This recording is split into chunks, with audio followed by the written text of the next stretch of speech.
A warm welcome. It is Thursday the 18th of March. Now I've just done a very rushed interview on the announcements from the HMRA, the Medicines and Healthcare Regulatory Agency in the UK, and the European Medicines Agency, basically both giving the green light to the Oxford AstraZeneca vaccine.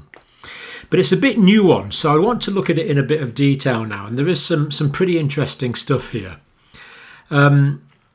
To give you kind of the bottom line on it, it seems there's probably about one unusual blood clot case for every 1.2 million vaccines that have been given, but there's still question marks over that. It's very much a correlation. But it's hard to give a bottom line because it's actually quite a complicated story. So let's go for it. UK vaccination programme, first of all, it's over that now. Good number of vaccines given, even in the second dose, based on 11 million Oxford AstraZeneca vaccines and about 11 million Pfizer vaccines. I know that doesn't add up, but the data's out of date. Now, what is interesting here is this is actually published data from all the sort of complaints on the yellow card scheme about problems with the Oxford AstraZeneca vaccine. So AstraZeneca analysis print. And as you see there, this was published on the 16th, a couple of days ago now, data up to the 7th of March. And if you've got a spare month or two to go through this, it lists everything that people have complained of. So anemia, hemolytic immune, bleeding tendencies, coagulopathies, eosinophilic disorder. There you go. You see, it goes on through many different types of condition, and it's not just the Oxford AstraZeneca, it's also done this for the Pfizer BioNTech, and again we see the same breakdown of conditions with numerous conditions all correlated, all linked out there. Now, whenever you're looking at huge data sets like this, it is possible that you're going to find some correlations, that's true. But there is a little more to it. There is a little more to it than that. But I think it's worth noting from that public domain data that the AstraZeneca vaccine, there was 19 thromboembolic events. With the Pfizer, it was 18. The DVTs with the AstraZeneca was 15. It was 9 with the Pfizer. Non-specific embolism, the blood clots on the move, one with the AstraZeneca, thrombosis, 3 with the Pfizer. That number was 0, and that number was 13. Haemorrhages, 23 with the Oxford AstraZeneca, 25 with the Pfizer BioNTech, plus 1 death, unfortunately, with the Pfizer. And this condition here, cerebral sinus vein thrombosis, none are listed in the public domain data. So that was what was on this huge data set here that's in the public domain. That's a summary of that. In terms of the thromboembolic problems, in terms of the blood clot problems, just to go through quickly the data there on the Pfizer. That's the data on the Pfizer, and we've already gone through the numbers there. So really not statistically different as far as I can see there. And there's huge numbers of side effects for both. I mean, have a look at it and see what you can work out. Even I had to think about what some of the conditions meant, because there's so many things that people complain of after vaccination. But if you took people in any 1 month period and said, right, complain about something, they'd find lots of things to complain about. So this is not necessarily associations or causality with the vaccine, but things that are that people perceive some temporal association with. Now, no cases in either vaccine group in this public domain data of cerebral sinus vein thrombosis, CSVT. Now, I just want to tell you what this is. Now, we've looked at thrombosis in leg veins, and how that can go up to the lungs as a pulmonary embolism. But draining, the way the blood supply from the brain is drained is a bit different. So the cerebral capillaries drain into cerebral venules, and they go into small veins on the surface of the brain, but then they drain into sinuses, spaces between the meninges around about the brain and the bone around about the brain. So there's like these gaps, and rather than let those gaps go to waste, the blood drains through those before going back into the big jugular veins in the neck that, of course, most people know about. So it's just a rather strange way that the blood drains from the veins. So these are the cerebral sinus veins. And the unusual condition that's been reported is some blood clots in these cerebral sinus veins. Now, before we get on to that, let's just go straight to the data from the... in fact, let's give the headlines first of all. This is from the UK regulators. UK regulators confirm that people should continue to receive the COVID vaccine, and it gives quite a lot of information there, which I'm going to try and make a bit of sense of now. So this is just earlier on today. Check out the link for yourself. This is the official government response. UK regulators confirm that people should carry on taking it, which is fine. And they've been following a rigorous scientific review of all the available data on a rolling basis, if not a daily basis. I suspect a daily basis. Now, the first thing, the deep venous thrombosis, the blood clots in the veins of the leg, and the pulmonary embolism, the way that the blood clots can spread to the lungs. Collectively, that's called venothromboembolism. So venothromboembolism describes DVT and PE. So this is what it's talking about, venothromboembolism. Now, available evidence does not suggest that blood clots in veins, venous thromboembolisms, are caused by Oxford AstraZeneca vaccine, confirmed by the government's independent advisory group, the Commission on Human Medicine. So this is an independent group. So the conclusion is, and when we first heard blood clots, this is what we thought of course, and there was some indication that there was more blood clots, but it turns out there's not. So it turns out that people that are vaccinated do not get more deep venous thrombosis, do not get more pulmonary embolism, the collective condition called venothromboembolism, than people that aren't vaccinated or people that receive a different vaccine. There's no causal or correlation there. In fact, there's some data that suggests that people that are vaccinated get less blood clots, and that wouldn't be surprising because we know that COVID-19 is associated with increased blood clotting in some people. So actually looks like these venothromboembolism type blood clots, there's probably a protective effect from the vaccine, which of course is good. That will save lives. That on its own will save lives. But the issue comes with this cerebral sinus vein thrombosis, this very rare one where you can get blood clots in these cerebral sinus veins, draining the blood from the small veins in the brain into the jugular veins in the neck. This is where the question mark has arisen. Cerebral sinus vein thrombosis, 5 reported cases in the UK and 1 death. Very rare condition. But they are occurring together with lowered platelet counts. Thrombocytes are the platelets, penia is lack of, so lack of platelets. Now, this is strange, and this is not something I recognise at all.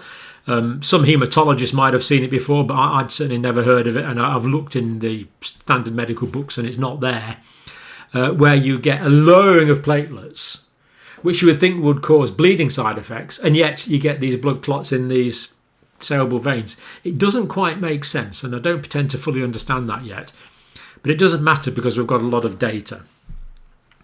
Reported in less than 1 in 2 million. So 11 million Oxford AstraZeneca vaccine is given in the UK. 5 cases altogether of the cerebral sinus vein thrombosis. Now, it's important to say that the UK data says that there's been about 11 million, by the time that this data was collected, about 11 million AstraZeneca vaccines, about 11 million Pfizer vaccines, 5 reported cases of cerebral sinus vein thrombosis, but it doesn't say which group they're in, whether they're in the Pfizer group or the Oxford AstraZeneca vaccine. That information is not given, so we simply don't know that from the UK data.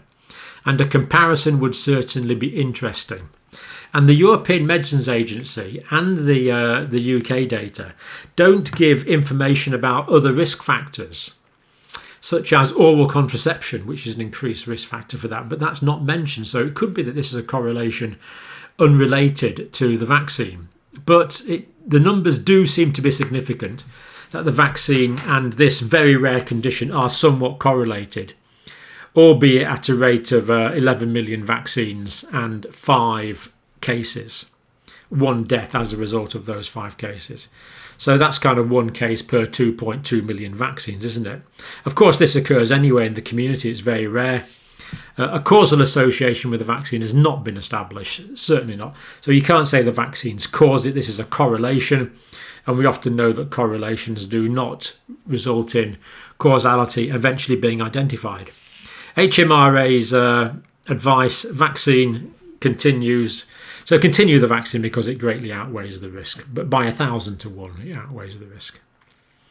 So Dr. June Rain, she's the Medicines and Healthcare Regulatory Authority Chief Executive, done a thorough and careful review, and she has good resources at her disposal, alongside the critical assessment of leading independent scientists.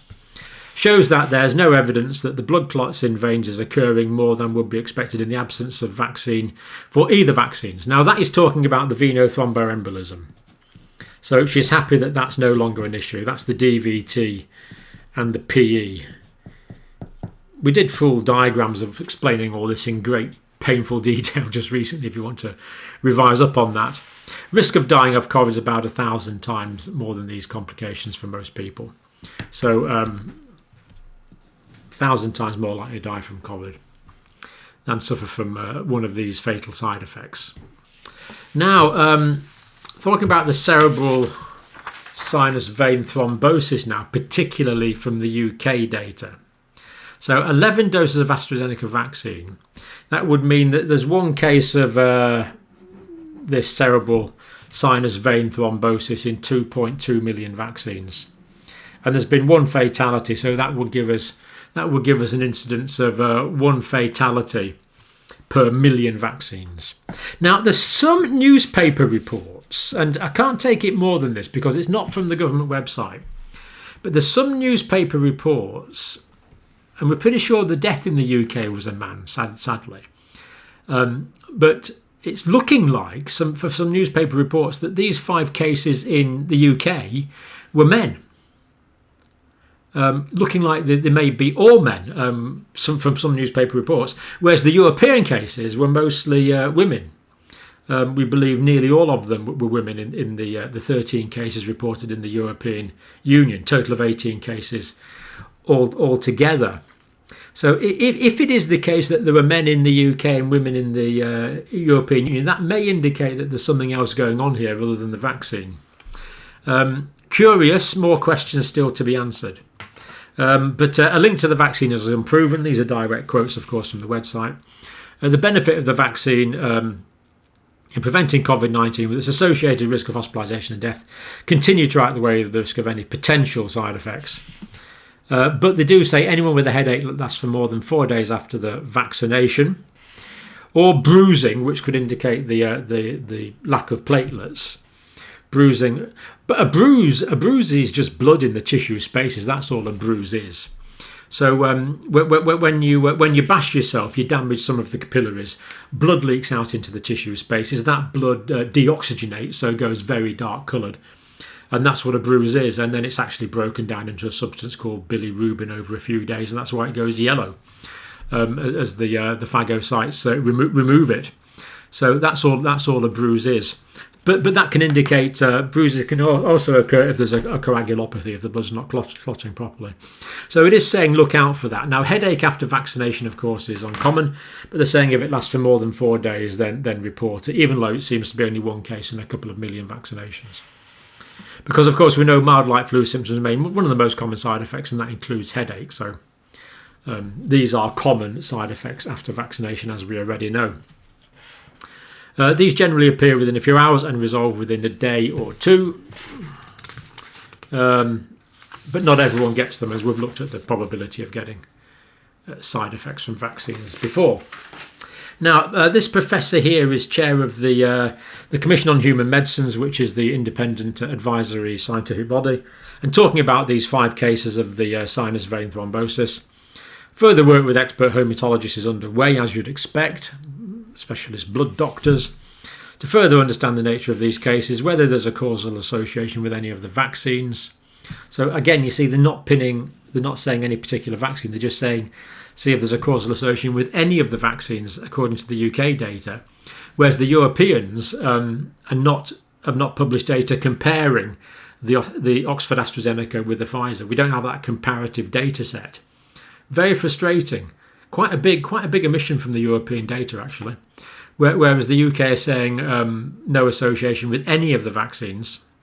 AstraZeneca COVID vaccine, 80% reduces hospitalisations, and deaths it reduces by about 85%.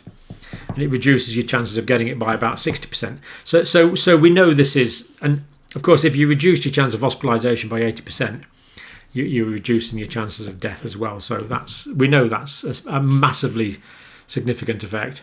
And it's good to see the UK and the Europeans working closely together. Now, just to summarise that then, from the UK data, they're saying that it's basically demonstrated that there is no increase in venous thromboembolism, DVT, PE type blood clots with any of the vaccines. And in fact, the vaccines might be protective. But there were these 5 cases of cerebral sinus vein thrombosis, which are currently anomalous, is what they are saying. But they are saying there's no indication of causality at this point that they are caused by the vaccine. But we do know that it's 1,000 times, even if these do turn out to be definite fatal side effects of the vaccine, you're still 1,000 times less likely to die if you take the vaccine than run your risk of getting COVID-19. But that's not accepting there is a causal relationship. Now, the European Medicines Agency also fairly on the ball today, I must say. 18th of March, Pharmacovigilance Risk Assessment Committee has reported COVID-19 vaccine, AstraZeneca-backed vaccine, still outweigh the risks despite possible link to rare blood clots and with low blood platelets. So the blood clots in the cerebral veins and the low blood platelets, again, going together on the European data. Again, very hard to explain at this point. But basically, the Europeans have said, carry on with the Oxford AstraZeneca vaccine. So it's good to see that they've come to the same conclusion as the British counterparts. Here we go. The benefits of the vaccine in combating the still widespread threat of COVID-19, which itself results in clotting problems, which may be fatal, of course, continue to outweigh the risk of side effects, massively so. The vaccine is not associated with an increase in the overall risk of blood clots, the thromboembolic events. So they're agreeing with the UK data. So the DVT, PE, venous thromboembolism side effects we were talking about the other day, there was some intimation there was an increased risk. That's finished. There's no increased risk. We know that's the case now. And in fact, the risk of venous thromboembolism is lower in the vaccinated groups than in the unvaccinated groups, is what the European Medicines Agency are indicating. Now, as well as that, there was question marks over particular batches of vaccine. And the European Medicines Agency seemed to have knocked that one on the head as well. Again, direct quotes from the European Medicines Agency: no evidence of a problem related to a specific batch of the vaccine or particular manufacturing site. So that's good news. However, the vaccine may be associated with very rare cases of blood clots associated with thrombocytopenia. These blood clots being in the cerebral veins, cerebral sinus veins. Lower levels of blood platelets with or without bleeding. So in other words, if the platelets are very low, you're likely to get bleeding. If the platelets are a bit low, you might not get bleeding. Including rare cases of clots in the vessels draining blood from the brain. And they're calling it CVST. It's just the way around they put it. It's still the cerebral venous sinus thrombosis. Or have I corrected that? Never mind, it's the same thing. Cerebral sinus. Yeah, they changed the letter because they can translate it from French, I think. So it still means cerebral sinus vein thrombosis. So 20 million people vaccinated in the UK and Europe. with the Oxford AstraZeneca. Now, the Europeans mentioned this other condition called DIC, and they say there's a possible 7 cases of that. Now, this is surprising as well. Now, I'm not going to go into this in detail because we're concentrating on the cerebral sinus vein thrombosis there, as the Europeans put that. Now, DIC, this is a condition that's associated with intensive care in the UK. Well, anywhere. It's called disseminated intravascular coagulation.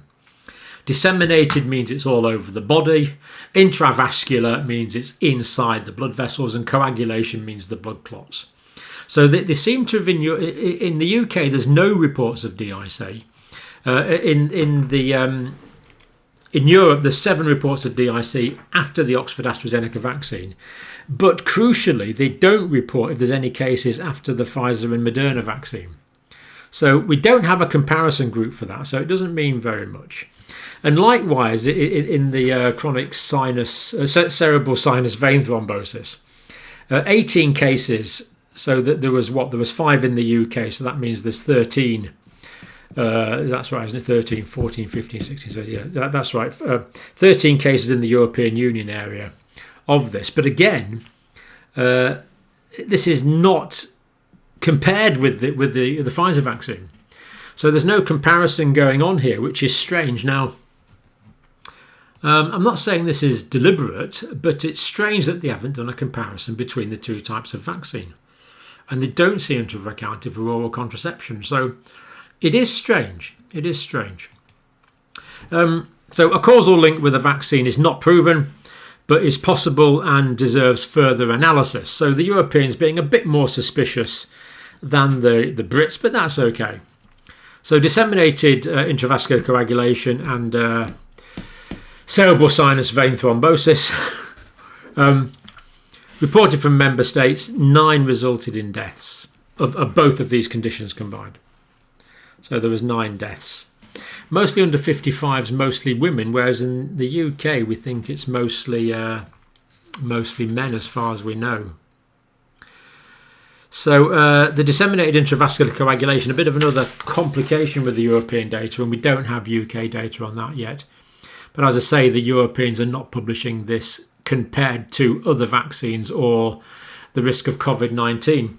And of course, the other glaring thing that they don't seem to have considered is that after vaccination, there is a 21-day delay, really, a 21-day delay before there's a significant immunological effect. Therefore, people are still prone to COVID-19. And there's a high prevalence of COVID-19 in Europe at the moment.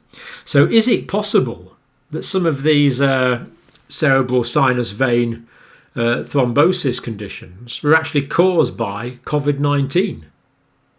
Because we know that COVID-19 does increase blood coagulation. They don't seem to have accounted for that. So there's a few things that are a bit strange about this. They haven't accounted for the fact that this could be subclinical COVID-19 as far as I can see from the data. If they have, they don't seem to have published that. They don't seem to have compared it with other vaccines. They don't seem to have accounted for oral contraceptive. And the figures saying this is slightly more common are based on pre-COVID data. And of course, we're not in a pre-COVID world now. We're in a world where there's a certain amount of COVID. So comparing it to pre-COVID data is probably not valid. So there's a few things not quite adding up yet, really. But we know much more than we did. DIC based on pre-COVID, so based on pre-COVID figures, you see. So are we comparing it with the COVID era? We don't really know. But anyway, they were saying you'd expect less than 1 case among people under 50 within 14 days, but they actually found 5 cases. So they're saying it's about 5 or 6 times more common than you would expect. But if you compared that with the general population now, in COVID periods, when a certain amount of people have COVID-19, would it be much higher? Well, I strongly suspect it would. So they're comparing data after the vaccine during a pandemic with data before there was COVID-19 around in the environment. I would say that's actually a non-valid comparison, but that's what they've done. So the sinus venous thrombosis, This does seem to be affecting younger people. They would expect 1.35 cases, but they actually got 12 cases. But again, this is comparing it to pre-COVID data. So if we could examine everyone now in live time, that number would almost certainly be higher than 1.35. Would it be as high as 12? Would it be higher than 12? We don't know, because we haven't got that live time data, because this is such a rare event. So these are all compared to pre-COVID data, which it could be argued is a very non-valid way to look at it. But the uncertainties. A similar imbalance was not visible in the older population given the vaccine. So this does seem to be affecting younger people more, less than the age of 55. Ironic, of course, and this may skew the data to some extent. Ironic that it's the over 65s who seem less prone to this particular sort of side effect, who were not vaccinated for quite some time due to the European scepticism about the efficacy of the vaccine in that older group. Has that had some effect on the data? Interesting. So nothing definitive. We are at the level of correlations, but, and it's an important but, and it's good news, this is directly from the European Medicines Agency site. COVID-19 benefits still outweigh the risk despite possible link to rare blood clots with low blood platelets, and they go on there to give a lot of detail. But the bottom line is the European Medicines Agency is essentially endorsing its original decision to approve the vaccine. So finally, what are the results so far? Well, what we know so far, well, never stopped giving the AstraZeneca vaccine. The UK never stopped. Belgium never stopped. Czech Republic never stopped. Poland never stopped. But who's done reversals and are now using the Oxford AstraZeneca vaccine? Well, the Italians have said they'll be using it, we believe, from tomorrow. The French have said they'll be using it. Iceland has said it will be using it. Spain has said it will be using it. So these countries have completely reversed their position. Germany have said they'll be using it. Latvia have said they'll be using it. Lithuania and Cyprus and the Swedes haven't got round to it till next week. They're probably too busy this week. They're looking at it next week. So what we actually forecast on this video a week ago was that this decision, the original decision of the European Medicines Agency, would be upheld. It would be adjudicated that the Oxford vaccine should be carried on being used, and we predicted that the countries that had suspended the Oxford AstraZeneca vaccine would reinstigate the vaccine, and that is exactly what's happened. Pity about the wasted time and the interruption to the rollout and the erosion of public confidence in all these countries. But, so I'm afraid, I mean, I take no pleasure in this, but we shouted, we called it right and they called it wrong, based on the information that we now have. But the erosion to public confidence has got to be quite significant, and the interruption to the rollout is significant. And of course, bear in mind, in many European countries, we are on, well, you could say a third wave is starting as the new variant starts to take effect again, as we inevitably thought it would. But anyway, glad to see that these countries are now falling into line with the European Medicines Agency's guidelines and are reinstigating the programme. So there we go. More to come on that, no doubt. But doesn't it show the importance of having a comparison group? So because we have no data from this lifetime data during the pandemic, we really don't have a group to compare it to. To compare it with pre-COVID data is just not a valid comparison, I don't think. And because we're dealing with such small numbers, you know, if you look hard enough, you do find correlations. So will eventually a causal effect be demonstrated? Based on the data we have so far, quite possibly it won't be. This could end up being a correlation that just potentially disappears with further data. But of course, that's why it's being monitored in live time by these serious experts who I believe today have come to the right decision. So I hope that explains that a bit better. It's good news. Basically, it's good news. If I was offered the Oxford AstraZeneca vaccine tomorrow, I would absolutely have it without hesitation. Certainly would. Boris Johnson's getting it tomorrow. Boss of the health service had it today. People are showing public confidence. And remember, we do know that people die from COVID-19, and we need to protect the populations from COVID-19. Okay, thank you for watching.